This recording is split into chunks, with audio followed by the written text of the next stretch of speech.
প্রিয় দর্শক, মিয়ানমার সীমান্তের ওপারে বর্তমানে কিন্তু জান্তা বাহিনী একের পর এক বিমান হামলা চালাচ্ছে এবং জান্তা বাহিনী ও আরাকান আর্মির মধ্যে ভয়াবহ সংঘর্ষ চলছে। ফলে মিয়ানমার বাংলাদেশ সীমান্ত হয়ে উঠেছে আরও বেশি উত্তেজিত। আবারও বাংলাদেশে ঢুকে পড়তে পারে লাখ লাখ রোহিঙ্গা। এই যখন সীমান্তের অবস্থা, তখন বাংলাদেশের প্রধানমন্ত্রী তারেক রহমান এক যুগান্তকারী সিদ্ধান্ত হাতে নিয়েছে, আর তা হলো সীমান্তে কাঁটাতারের বেড়া নির্মাণ। বাংলাদেশ মিয়ানমার সীমান্তের ঝুঁকিপূর্ণ প্রায় ১০৮ কিলোমিটার কাঁটাতারের বেড়া নির্মাণের কাজ শুরু হয়েছে।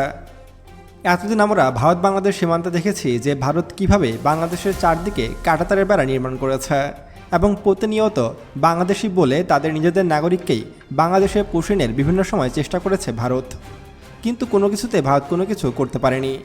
এবার যদি মিয়ানমার সীমান্তের কথা বলি, তাহলে মিয়ানমার সীমান্তের অবস্থা আরও বেশি খারাপ। প্রায় ১৫ লক্ষ রোহিঙ্গা বাংলাদেশের ভিতরে পুষিন করে ফেলেছে মিয়ানমার। বাংলাদেশে রোহিঙ্গা প্রবেশের ১৪ বছর পার হয়ে গেলেও এখনও পর্যন্ত একজনকেও ফেরত নেয়নি মিয়ানমার, বরঞ্চ বিভিন্ন সময়ে আরও নতুন করে পুষিনের মাধ্যমে আরও রোহিঙ্গা বাংলাদেশের ভিতরে পাঠিয়েছে। বাংলাদেশের রোহিঙ্গা সংকট এক প্রকার বিস্ফোরার মতো। বর্তমানে রোহিঙ্গারা আস্তে আস্তে ক্যাম্প ছেড়ে পুরো দেশ জুড়ে ছড়িয়ে পড়ছে। আর ক্যাম্পে যেসব রোহিঙ্গা নরনারী রয়েছে তাদের তো আর কাজকাম করতে হয় না, ফলে তারা সবসময় ঘরে শুয়ে থাকে এবং একের পর এক বাচ্চা পয়দা করে। প্রতি বছর ৮০ থেকে ৯০ হাজার রোহিঙ্গা শিশু জন্ম নিচ্ছে এই ক্যাম্পগুলোতে, যেন এগুলো এক একটা বাচ্চা তৈরির কারখানা। এভাবে চলতে থাকলে এই রোহিঙ্গারা একসময় বাংলাদেশের বড় একটি জনগোষ্ঠী হয়ে যাবে। তো সেটা যাই হোক, মিয়ানমার কিন্তু আবারও নতুন করে বাংলাদেশের ভিতরে লাখ লাখ রোহিঙ্গা পুষিনের চেষ্টা করছে। আর এই পুষিন ঠেকানো এবং সীমান্তে বিভিন্ন অবৈধ কাজ ঠেকানোর জন্যই এবার বাংলাদেশ সরকার উদ্যোগ নিয়েছে মিয়ানমার সীমান্তে ১০৮ কিলোমিটার জুড়ে কাঁটাতারের বেড়া নির্মাণের।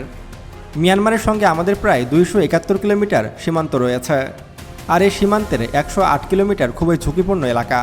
আর এই ১০৮ কিলোমিটারের মধ্য দিয়েই কিন্তু বাংলাদেশে যত ইয়াবা, গাঁজা, ফেন্সি এ সমস্ত নেশাজাতীয় পণ্য বাংলাদেশে ছড়িয়ে দেয় এই রোহিঙ্গারা এবং আরাকান আর্মি। আমি মনে করি বর্তমান তারেক সরকার এটি একটি যুগান্তকারী সিদ্ধান্ত নিয়েছে।